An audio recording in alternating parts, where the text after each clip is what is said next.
O sabor amargo no café da tarde não era do pó. Descobri isso quando encontrei o frasco de ansiolítico escondido na gaveta da cozinha, com metade dos comprimidos faltando. Minha nora estava me drogando há meses. Sentei na cadeira de vime que meu marido havia comprado para mim há 15 anos, olhando para o jardim que cultivei com tanto amor. As rosas estavam florescendo, alheias ao drama que se desenrolava dentro de casa. O coração batia descompassado. Como pude ser tão ingênua? Vó Helena, a senhora está bem? A voz doce da minha nora ecoou da cozinha. Vó Helena. Ela nem era minha neta ainda, mas já me tratava como uma velha senil. Aos 68 anos, eu não era a mulher frágil que ela imaginava. Ex-contadora, viúva independente, dona de uma casa na Vila Madalena, avaliada em mais de 1 milhão e de uma carteira de investimentos que construí com suor e inteligência durante 40 anos de trabalho. Mas aparentemente, isso a incomodava profundamente.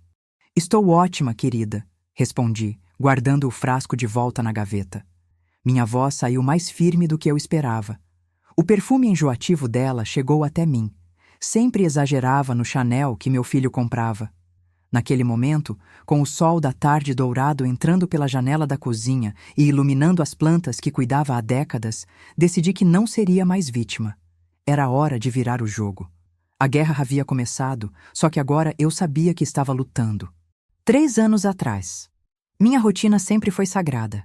Acordo às 6 em ponto, rego as plantas enquanto ouço o primeiro movimento da cidade acordando, preparo meu café, ainda forte do jeito que aprendi com minha avó portuguesa, e leio as notícias no tablet que Ricardo me deu no último aniversário. Depois vou ao mercado da esquina, onde o seu José guarda sempre os melhores tomates para mim. Cumprimento os vizinhos que conheço há 2 décadas.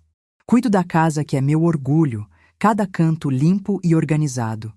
Esta casa na Vila Madalena virou meu refúgio depois que Antônio morreu há 5 anos. Compramos ela ainda nova, quando Ricardo tinha 10 anos. Cada canto guarda uma memória nossa. O escritório onde ele lia o Estadão aos domingos de manhã, a cozinha onde preparávamos almoços intermináveis para a família, o jardim onde plantamos juntos cada roseira, cada jasmim. Meu filho Ricardo sempre foi um bom menino. Advogado bem-sucedido no centro de São Paulo, carinhoso, responsável. Me visitava todo domingo religiosamente com Márcia, sua esposa de 2 anos. Ela parecia gentil no começo. Sempre elogiava minha comida, admirava as plantas com interesse genuíno, dizia que eu era uma inspiração para as mulheres da idade dela. Dona Helena, a senhora é incrível, independente, forte, cuidando de tudo sozinha. Eu quero envelhecer como a senhora, ela costumava dizer, segurando minhas mãos com carinho. Bobagem minha acreditar que era sincero. Os sinais estavam todos lá. Os olhos calculistas percorrendo a casa, as perguntas sobre meus investimentos disfarçadas de preocupação, o interesse excessivo em minha rotina. Eu tinha construído uma vida sólida. Minha independência era sagrada. Minhas amigas do clube de leitura, meus investimentos bem cuidados que renderiam uma aposentadoria confortável para qualquer pessoa. Nunca pedi nada para ninguém. Sempre fui assim, determinada, forte, um pouco teimosa talvez. Antônio dizia que eu era obstinada como uma mula, mas era isso que nos mantinha seguros financeiramente. Quando ele partiu de infarto súbito numa terça-feira de manhã, muita gente achou que eu não conseguiria sozinha. Helena, você precisa de ajuda, diziam as vizinhas.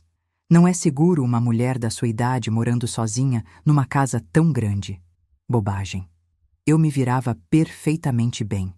Pagava as contas em dia, mantinha a casa impecável, cuidava do jardim que era meu xodó, ainda dirigia meu Civic 2018 sem problema algum. Pelo menos era o que eu pensava. Agora entendo que minha independência era exatamente o que mais incomodava certas pessoas. 6 meses atrás. Mãe, a senhora estava conversando sozinha no jardim de novo. Os vizinhos estão preocupados. Ricardo disse isso durante o almoço dominical, com aquele tom de preocupação forçada que começava a me irritar profundamente. Márcia estava ao lado dele, concordando com a cabeça. os olhos cheios de uma falsa compaixão que agora reconheço como cálculo puro. Eu converso com minhas plantas há 40 anos, Ricardo. Elas crescem melhor assim. É comprovado cientificamente que as plantas respondem à voz humana. Mas, mãe, a senhora fala como se elas respondessem. E respondem! Olha como estão bonitas! Apontei para as rosas vermelhas que emolduravam a janela da sala de jantar. Dona Helena, Márcia interveio com aquela voz melosa. Talvez seja bom a senhora conversar com um médico. Às vezes, quando ficamos mais velhos... Mais velhos? Tenho 68 anos, não 98. Vi o olhar que Márcia trocou com meu filho. Um olhar que dizia claramente: viu? Ela está ficando agressiva e defensiva, exatamente como prevíamos. Foi nessa época que começaram os pequenos incidentes. Todos cuidadosamente orquestrados, percebo agora. Esqueci o fogão ligado uma vez. Uma única vez em toda a minha vida. Depois de fazer meu tradicional bolo de fubá, receita da bisavó que sempre fazia aos domingos. Márcia estava lá, claro, como sempre estava ultimamente. Fez um escândalo desproporcional, como se a casa fosse explodir. Dona Helena, isso é muito perigoso. E se a senhora tivesse dormido? E se pegasse fogo? Ricardo, você viu isso? Não dormi. Apenas fui regar as plantas por 10 minutos. Mas e se tivesse esquecido? E se... Sempre esses e se. Márcia tinha uma coleção infinita deles, cada um mais dramático que o anterior. Como se minha vida inteira fosse uma sequência de catástrofes esperando para acontecer. Então vieram as câmeras. Por segurança, disse Ricardo numa quinta-feira, trazendo um técnico para instalar o sistema. O bairro está perigoso, mãe. Teve assalto na rua de cima. Perigoso, uma ova. Eu morava nesta mesma rua há 20 anos, e o máximo que acontecia era algum carro arrombado eventualmente. Mas as câmeras foram instaladas mesmo assim, estrategicamente posicionadas nos cantos da sala, da cozinha, até no corredor perto do meu quarto. Para sua própria proteção, mãe. Assim ficamos mais tranquilos. Proteção de quem? Tranquilos por quê? Eram perguntas que eu deveria ter feito na época, mas Ricardo parecia genuinamente preocupado. E eu ainda confiava nele cegamente. Como fui idiota. 4 meses atrás. A senhora se lembra de ter ido ao médico na semana passada? Márcia estava sentada na minha mesa de jantar de Jacarandá, aquela que Antônio e eu compramos na Rua Augusta nos anos 80, com uma pasta cheia de papéis brancos. Papéis que supostamente eram meus, de consultas que jamais fiz com médicos que nunca vi na vida. Que médico? Não fui a médico nenhum. O Dr. Santos, o neurologista do Hospital São Luís. A senhora não se lembra? Sua voz era paciente, condescendente, como quem fala com uma criança teimosa. Claro que não me lembrava. Nunca pus os pés no São Luís, nunca ouvi falar de Dr. Santos nenhum. Mas lá estava o laudo, impresso em papel timbrado original, com minha assinatura. Uma assinatura que parecia minha, mas que eu sabia com certeza absoluta que não era. Transtorno cognitivo leve com progressão para demência vascular. Márcia leu em voz alta, pausando dramaticamente entre as palavras. Episódios crescentes de confusão mental e perda significativa de memória recente. Meu sangue gelou nas veias. Senti as mãos tremerem involuntariamente. Isso é mentira. Uma mentira descarada. Mãe, por favor. Ricardo apareceu na sala, vindo da cozinha, onde aparentemente estava escutando a conversa toda. Segurou minhas mãos com uma gentileza que agora sei que era fingida. Sei que é difícil aceitar, mas precisamos encarar a realidade. Precisamos cuidar da senhora. Cuidar. Essa palavra começou a soar como uma sentença de morte nas minhas orelhas. Foi exatamente uma semana depois que minha conta bancária foi bloqueada, temporariamente. Márcia havia convencido o gerente, um rapaz novo que não me conhecia, de que eu estava fazendo movimentações financeiras suspeitas e imprudentes. Eu, que sempre cuidei das próprias finanças com precisão matemática, de repente era considerada incapaz de mexer no próprio dinheiro. É só uma medida preventiva até resolvermos a situação legal da senhora, o gerente disse, evitando olhar diretamente nos meus olhos. Para sua própria proteção. Situação legal. Proteção. Como se eu fosse uma criminosa em liberdade condicional. À noite, Sozinha no meu quarto, que agora tinha uma câmera piscando no canto, comecei a entender a verdadeira dimensão do que estava acontecendo. Não era preocupação familiar. Não era cuidado. Era um plano elaborado, executado com precisão cirúrgica. E eu estava sendo dissecada viva. 2 meses atrás. A avaliação psiquiátrica foi a gota d'água que transbordou o meu copo de humilhação. Sentada numa sala fria do consultório na Bela Vista, respondendo perguntas infantilizantes de um médico que mal levantava os olhos dos papéis que já estavam preenchidos antes mesmo da minha chegada. Que dia é hoje? Quarta-feira, 15 de maio de 2024. E em que ano estamos? Doutor, acabei de falar, 2024. E por favor, eu não sou uma criança nem uma débil mental. Ninguém está dizendo que a senhora é débil, dona Helena. Apenas queremos avaliar suas condições cognitivas atuais. Sua voz era mecânica, profissional ao extremo. Condições cognitivas. Como se eu fosse um objeto com defeito de fábrica esperando ser descartado. As perguntas continuaram por 1 hora interminável. Algumas eram simples demais para insultar qualquer pessoa alfabetizada, outras eram propositalmente confusas, formuladas de maneira a induzir erro. Percebi rapidamente que não importava como eu respondesse. O resultado já estava escrito antes mesmo de eu entrar naquela sala. Márcia esperava na recepção, fingindo ansiedade materna. Como foi, dona Helena? Não foi tão ruim assim, foi? Você sabe muito bem como foi.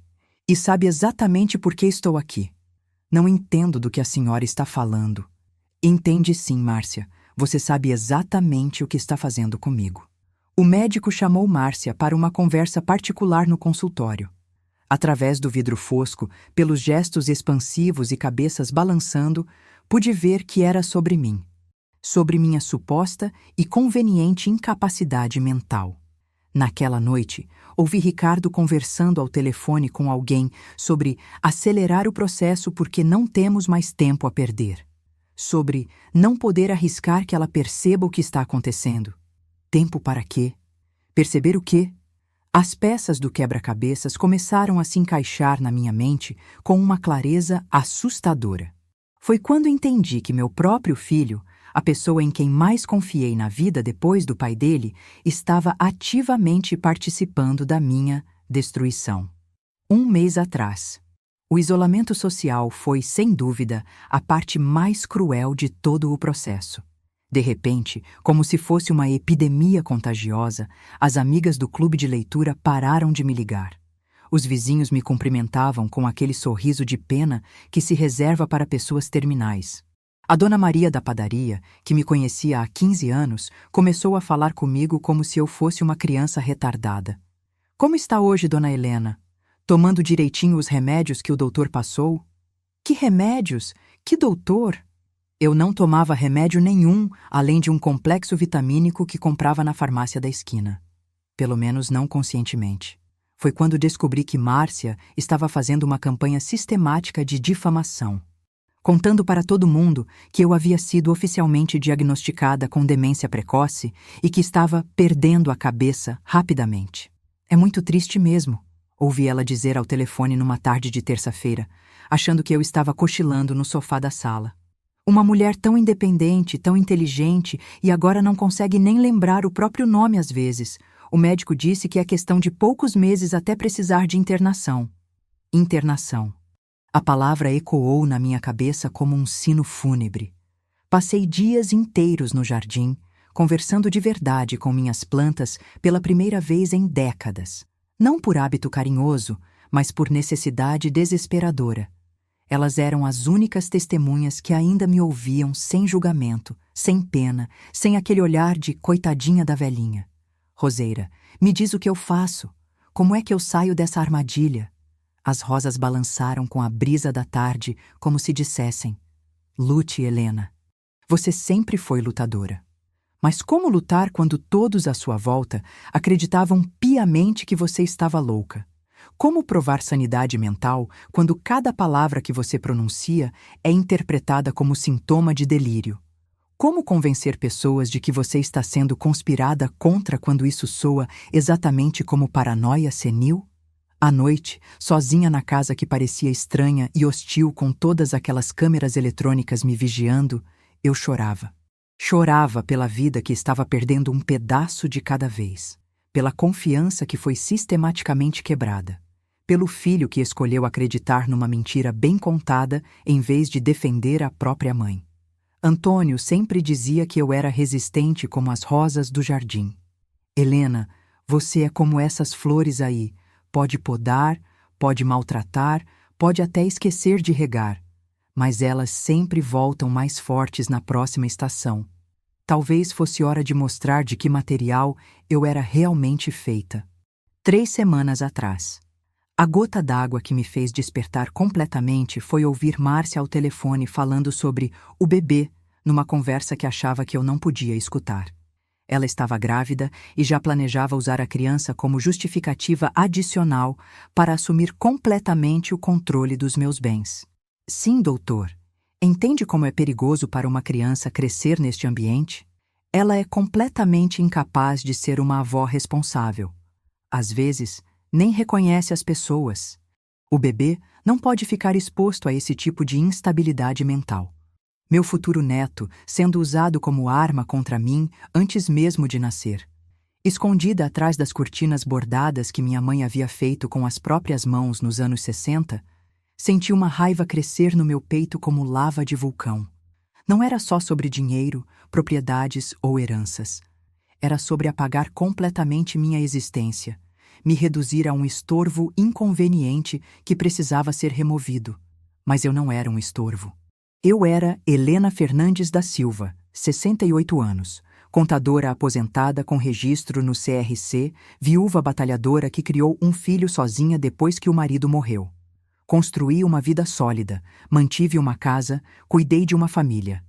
Não seria apagada da face da terra por uma pirralha ambiciosa de 35 anos. Naquela noite, elaborei meu plano de contra-ataque. Primeiro passo: parar imediatamente de consumir qualquer coisa que Márcia me oferecesse. Café, água, comida, remédios, absolutamente nada que ela tocasse entrava na minha boca. A névoa mental constante que eu atribuía ao estresse começou a se dissipar em questão de dias. Segundo passo: fingir que estava piorando rapidamente. Se queriam uma velha senil e confusa, teriam uma performance digna de Oscar. Comecei a falar sozinha propositalmente quando sabia que as câmeras estavam gravando. Fingia confusão sobre datas, nomes, lugares quando Márcia estava por perto. Onde estou? Que dia é hoje? Quem é você mesmo? Via o brilho de satisfação maliciosa nos olhos dela. Sou eu, Dona Helena, a Márcia, sua nora, lembra? Nora? Eu tenho uma nora? O Ricardo casou? Patética como ela era, realmente acreditou na minha atuação. Terceiro passo: investigar tudo o que pudesse sobre a operação que estavam montando contra mim. Fui pessoalmente à agência bancária, falei diretamente com o gerente-geral, descobri exatamente o que havia sido dito sobre minha suposta incapacidade. Procurei o tal Dr. Santos no hospital, que obviamente não existia. E então, o passo mais importante. Comprei um gravador digital minúsculo e comecei a documentar sistematicamente cada conversa, cada mentira, cada manipulação. A caçada havia oficialmente começado, e desta vez eu era a predadora. 2 semanas atrás. O gravador digital era menor que uma caixa de fósforos e tinha capacidade para gravar 48 horas contínuas. Escondi dentro do vaso de violetas africanas da sala de estar, exatamente onde Márcia costumava fazer suas ligações particulares e estratégicas. A primeira gravação me deu munição suficiente para uma guerra declarada. Não, Dr. Ferreira, ela está piorando muito rapidamente. Ontem perguntou quem eu era 3 vezes seguidas. Teve um episódio onde não sabia onde estava. Sim, acho que podemos acelerar significativamente o processo. O bebê simplesmente não pode nascer neste ambiente de risco. Acelerar que processo exatamente? Descobri quando consegui gravar a segunda ligação, desta vez para um advogado. Doutor Carvalho, preciso saber com urgência. Quanto tempo em média leva para conseguir uma interdição civil completa? Entendi perfeitamente. E os bens ficam automaticamente sob minha tutela legal? Perfeito. E se ela contestar? Ah, com o laudo psiquiátrico não há contestação possível. Excelente. Interdição civil. As palavras me gelaram o sangue até a medula, mas também acenderam um fogo que eu não sentia há décadas. Essa menina claramente não sabia com quem estava se metendo. Comecei então a investigar meticulosamente a vida dela. Descobri que havia mentido descaradamente sobre a formação acadêmica. Não era psicóloga formada, como dizia para todo mundo. Tinha apenas um curso técnico em secretariado. Descobri que havia se casado com Ricardo estrategicamente, logo após descobrir, através de amigas em comum, sobre meu patrimônio substancial. Mais chocante ainda, descobri que já havia tentado exatamente o mesmo golpe antes, com um senhor viúvo de 74 anos em Campinas, mas não conseguiu porque a filha dele desconfiou a tempo. Mas a descoberta mais devastadora veio quando encontrei, escondido cuidadosamente no fundo do guarda-roupa do quarto de hóspedes, um dossiê completo e detalhado sobre minha vida. Fotos tiradas sem meu conhecimento, cópias de documentos pessoais, extratos bancários, até um cronograma meticulosamente planejado de como me fazer parecer progressivamente incapaz. Operação Helena. Cronograma. Fase 1, isolamento social gradual. Fase 2, indução química de sintomas. Fase 3, documentação médica forjada. Fase 4, interdição legal. Prazo total estimado, 8 meses. Estava no final da fase 3, quase chegando na reta final do plano diabólico dela. Mas agora eu tinha meu próprio plano, e diferente do dela, o meu ia funcionar. Uma semana atrás. Liguei para minha antiga colega de trabalho, Conceição Santos, na primeira segunda-feira de manhã que consegui ficar sozinha na casa. Trabalhamos juntas por 22 anos na mesma empresa de contabilidade no centro da cidade. Se alguém podia atestar categoricamente minha sanidade mental e competência profissional, era ela. Helena, meu Deus, quanto tempo! Como você está, querida? Conceição, preciso urgentemente da sua ajuda. É uma situação de vida ou morte. Contei absolutamente tudo para ela, nos mínimos detalhes. Conceição ficou genuinamente indignada. Essa desgraçada... Helena, você é a mulher mais lúcida e inteligente que conheço em toda a minha vida. Como ousam fazer uma coisa dessas? Vou te ajudar no que for preciso. Ela me colocou em contato direto com um advogado especializado em direito da pessoa idosa e defesa contra fraudes. Dr. Henrique Mendes era sério, extremamente competente e, acima de tudo, me tratou desde o primeiro momento como uma pessoa plenamente capaz e no controle das próprias faculdades. Dona Helena, o que a senhora tem documentado aqui são evidências cristalinas de um crime complexo. Isso não é apenas tentativa de interdição indevida, é estelionato qualificado, falsidade ideológica, pode até ser configurado como tentativa de homicídio culposo se ela realmente estava administrando medicamentos sem prescrição médica. Tentativa de homicídio. As palavras me assustaram profundamente, mas também me deram uma força interior que não sabia que ainda possuía. Comecei também a me reaproximar estrategicamente dos vizinhos que me conheciam há décadas. Dona Ruth, que morava na casa ao lado há 15 anos, havia percebido as mudanças comportamentais sutis. Helena, você anda meio estranha ultimamente. Não parece você, sabe? É porque realmente não sou eu, Ruth. Estou sendo sistematicamente drogada. Contei tudo para ela também, mostrando as evidências que havia coletado. Ruth ficou absolutamente furiosa. Essa víbora peçonhenta. E eu que achava ela tão educadinha, tão preocupada. Helena, conte comigo para absolutamente tudo que precisar. Aos poucos, minha rede de apoio foi se formando organicamente. Pessoas que me conheciam genuinamente, que sabiam exatamente quem eu era e sempre fui. Dr. Mendes me orientou detalhadamente sobre como proceder do ponto de vista legal. Primeiro, precisávamos coletar mais evidências irrefutáveis. Depois, uma avaliação psiquiátrica completamente independente com profissional de minha escolha. E então, o confronto final. Dona Helena, a senhora está realmente preparada para isso? Vai ser muito difícil emocionalmente. Seu filho pode muito bem ficar do lado dela. Doutor, eu perdi meu marido para um infarto, mas não perdi minha dignidade para uma golpista. Estou preparada para qualquer consequência. E estava mesmo. Completamente preparada. 5 dias atrás. O plano para fazer Márcia se incriminar definitivamente era arriscado, mas simples. Precisava de uma confissão completa, gravada em áudio cristalino. Para isso, teria que dar a performance mais convincente da minha vida. Numa tarde de quinta-feira, fingi uma crise emocional devastadora. Sentei no jardim, chorando compulsivamente, falando sozinha em voz alta, o suficiente para ser ouvida de dentro da casa. Antônio, me ajuda, por favor. Não sei mais o que é real e o que é imaginação. Acho que estou ficando louca de verdade. Todo mundo diz que estou doente. Como esperado, Márcia apareceu rapidamente na varanda.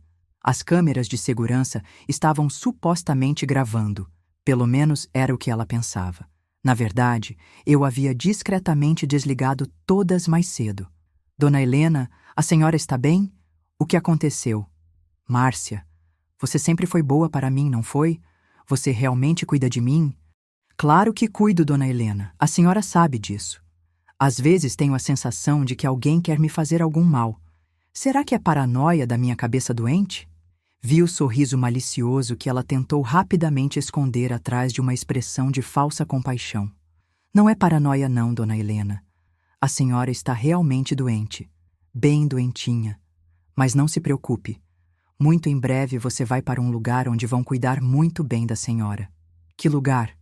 Uma casa de repouso especializada. Bem longe daqui, num lugar tranquilo onde a senhora vai ficar finalmente em paz. E minha casa? Minhas plantas? Minhas coisas? O Ricardo vai cuidar de tudo, pode ficar tranquila. Na verdade, eu vou cuidar pessoalmente de tudo.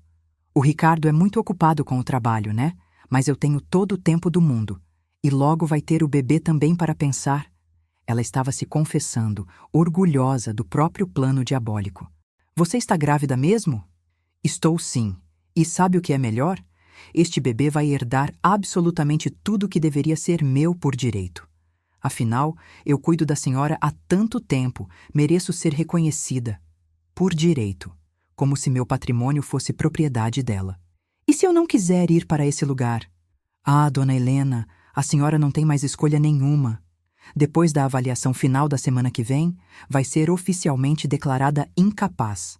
Aí quem decide tudo sou eu. E o gravador no meu bolso captou cada palavra, cada entonação, cada confissão explícita. Márcia, posso te contar um segredo? Claro, Dona Helena. Eu nunca estive doente, e você acabou de se ferrar completamente. Tirei o gravador do bolso e mostrei para ela. A cor sumiu instantaneamente do rosto. Isso não vale absolutamente nada. Você está louca. Ninguém nunca vai acreditar numa maluca. Vamos ver. Foi exatamente nesse momento que Dr. Mendes saiu calmamente de trás da roseira maior, onde estava escondido há meia hora com 2 testemunhas. Boa tarde, senhora. Sou o advogado da Dona Helena. Márcia ficou completamente pálida, depois vermelha, depois pálida de novo. O jogo havia virado definitivamente. 3 dias atrás. A reunião de confronto foi marcada para o domingo seguinte, no meu escritório. Ricardo chegou sem suspeitar de absolutamente nada, trazendo Márcia, que ainda tentava fingir normalidade total. Doutor Mendes estava presente, junto com Conceição e Dona Ruth, como testemunhas oficiais. Até o verdadeiro Dr. Maurício Santos, um neuropsiquiatra que me avaliou adequadamente, estava lá com um laudo confirmando minha plena capacidade mental. Mãe, o que é tudo isso? Por que tanta gente? Senta aí, filho. Precisamos ter uma conversa muito séria. Comecei metodicamente mostrando as evidências. O frasco de ansiolíticos que encontrei, os documentos médicos falsificados, as gravações das conversas telefônicas, o dossiê completo que ela mantinha escondido sobre mim. Sua esposa tem tentado me interditar ilegalmente há 8 meses, me drogando sistematicamente, falsificando laudos médicos, espalhando mentiras sobre minha sanidade mental. Isso é um absurdo. Márcia tentou se defender. Eu só queria ajudar, estava preocupada. Ajudar como exatamente? Liguei a primeira gravação. A voz dela ecoou cristalina na sala. Doutor Carvalho, preciso saber com urgência. Quanto tempo em média leva para conseguir uma interdição civil completa? Ricardo ficou completamente branco. Suas mãos tremeram visivelmente. Liguei a segunda gravação. Este bebê vai herdar absolutamente tudo que deveria ser meu por direito. Márcia. A voz de Ricardo estava quebrada, irreconhecível. Isso é verdade? Ricardo, eu posso explicar tudo. Explique então! Ele estava de pé, furioso como nunca vi em toda a sua vida. Explique como você foi capaz de fazer isso com minha mãe. Eu fiz por nós, por nossa família. Você não consegue ver que sua mãe está velha? Que logo vai morrer mesmo? Eu só acelerei o processo. O silêncio que seguiu foi absolutamente ensurdecedor. Até o som do trânsito lá fora parecia ter parado. Saia da minha casa, disse Ricardo, sem conseguir olhar para ela. Ricardo, por favor, me escuta. Saia da minha casa agora. Dr. Mendes se pronunciou formalmente. Senhora Márcia, a senhora está sendo processada criminalmente por estelionato qualificado, falsidade ideológica, tentativa de interdição fraudulenta e administração de medicamentos sem prescrição. Recomendo fortemente que procure um advogado. Márcia saiu aos gritos histéricos, ameaçando, prometendo vingança contra todos nós. Mas eram gritos desesperados de quem já havia perdido completamente a guerra. Ricardo se aproximou de mim, os olhos transbordando lágrimas de arrependimento e culpa. Mãe, me perdoa. Por favor, me perdoa. Eu acreditei nela cegamente. Pensei que você estava realmente doente. Filho, você foi sistematicamente manipulado. Ela é psicopata e muito inteligente. Mas eu deveria ter percebido. Sou seu filho. Deveria ter defendido você. Abracei meu menino. Mesmo aos 45 anos, ainda era meu menino perdido. O importante é que descobrimos a tempo, antes que fosse tarde demais. Ontem, Márcia tentou uma última cartada desesperada. Apareceu na minha porta ontem de manhã com uma barriga de grávida ainda mais saliente, chorando compulsivamente, implorando perdão de joelhos. Dona Helena, eu estava completamente desesperada. Precisava urgentemente de dinheiro para o bebê. Não tinha para onde ir. Márcia, você falsificou sistematicamente documentos médicos. Me drogou por meses a fio. Tentou me roubar tudo que construí na vida. Mas eu nunca machucaria fisicamente a senhora. Era só para ter uma vida melhor para mim e para o bebê.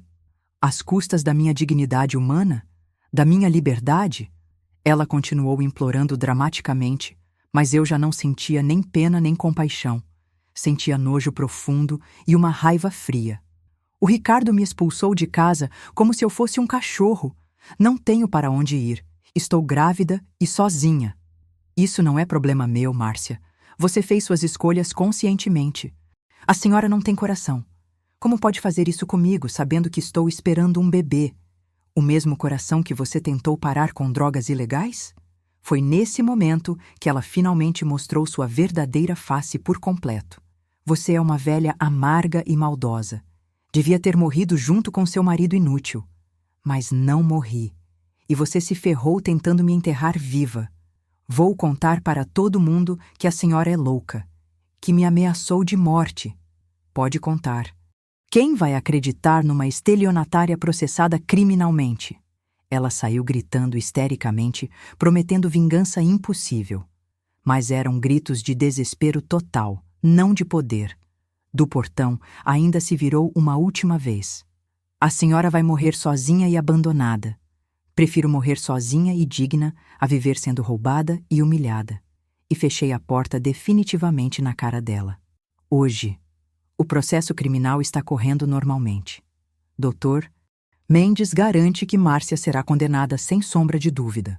Os documentos falsificados, as gravações comprometedoras, as testemunhas, tudo comprova inequivocamente sua culpa. Ricardo está se divorciando imediatamente. Descobriu também que ela mentiu descaradamente sobre a gravidez. Estava usando uma barriga postiça comprada numa loja de fantasias. Nunca esteve grávida. Era apenas mais uma mentira elaborada para me manipular emocionalmente. Mãe, Como eu fui tão completamente idiota? Como não percebi? Filho, pessoas verdadeiramente maldosas são especialistas em enganar pessoas de bom coração. Minha conta bancária foi desbloqueada completamente. Meus bens estão absolutamente seguros. Mais importante que tudo, minha dignidade foi totalmente restaurada. Os vizinhos agora pedem desculpas sinceras por terem duvidado de mim. As amigas do clube voltaram a me ligar normalmente. Dona Maria da padaria me trata novamente com o respeito de sempre. Dona Helena, que história inacreditável! A senhora é uma verdadeira guerreira. Sou mesmo uma guerreira. Sempre fui, só havia temporariamente esquecido. Dr. Mendes me ajudou a refazer completamente meu testamento, com cláusulas específicas que me protegem de futuras tentativas de estelionato. Também implementamos um sistema legal robusto que garante minha autonomia até o último dia de vida. Conceição virou minha visitante regular e confidente. Helena, você me inspirou profundamente. Vou criar uma associação para proteger outros idosos de golpes como esse. Dona Ruth agora é minha melhor amiga e vizinha. Amiga, essa história toda vai virar filme de cinema. Talvez vire mesmo.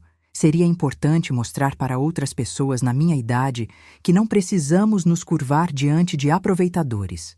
Ricardo está emocionalmente destruído, mas está aprendendo lições valiosas. Mãe, prometo solenemente que nunca mais vou duvidar da senhora. Não faça promessas vazias, filho. Apenas use inteligentemente o que aprendeu.